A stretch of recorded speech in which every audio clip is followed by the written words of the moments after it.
Hello friends, today I'll be reviewing the book about all about satellites by S.K. Das and why should one read this book? Anyone who is interested in space science, he might also be interested in satellites.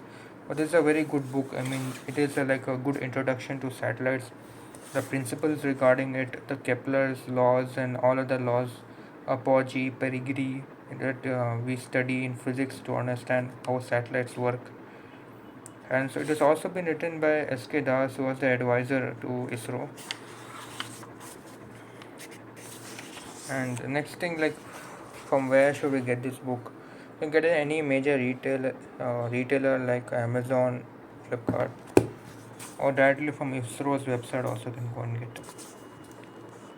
These are the topics in this book. We understand like what are the main principles about satellites, like what are the orbits, and what is the main physics regarding them, like why does the satellite orbit the earth.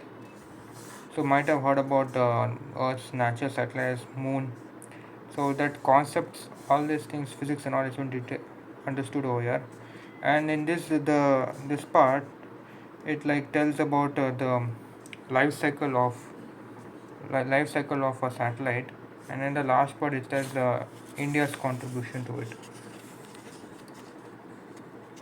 So it starts off by telling about Sputnik, the first Russian satellite. Also, this interesting facts also given over here.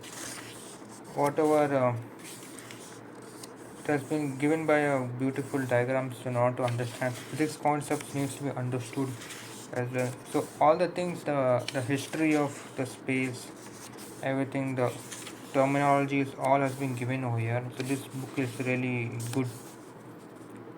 So you can see Kepler's laws. Might have studied in 11th.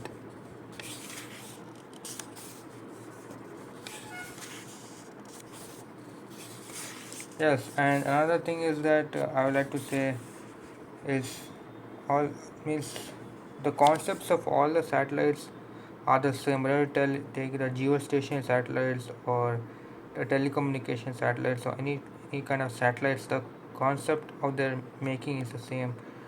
Like what is the main purpose, from where they're getting the energy, what they have to, how they're recording the stuff. What they're recording might be different as well, but how they're recording is most likely the same. So all these beautiful diagrams it has been explained over here. So it also tells like why is the satellite important. So ISRO made the satellite to ease the people or to improve people's life, um, lifestyle. Means like oh yeah, I can say saving their lives. And Sarsat satellite system. You know, also might have heard about ISRO's um, own GPS like now so that is navigation, like GPS only, that they can position and tell you the exact location.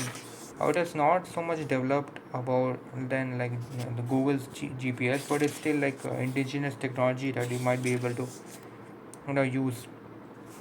Also, you can see all this payload and all those things. It also tells about like the rockets, because obviously the rocket only will be taking the satellite, right? So where will the payload be put in a rocket? Usually it will put at the uppermost level, and then it will come down. For example, here it will most level. And so this is it. Yeah, this stages are there. For example, after this big rocket, then here it will drop somewhere, drop.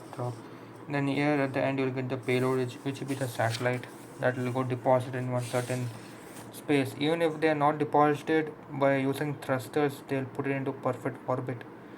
So all this PSLV, GSLV, all these concepts which you see nowadays, ISRO is launching every month or two. All this has been given over here. Also, it is pertaining the India's contribution to it. What could be the further understanding of new satellites? So, so this is it from my side. I would say I hope you like this video. If you have any doubts, you can obviously ask me. Thank you.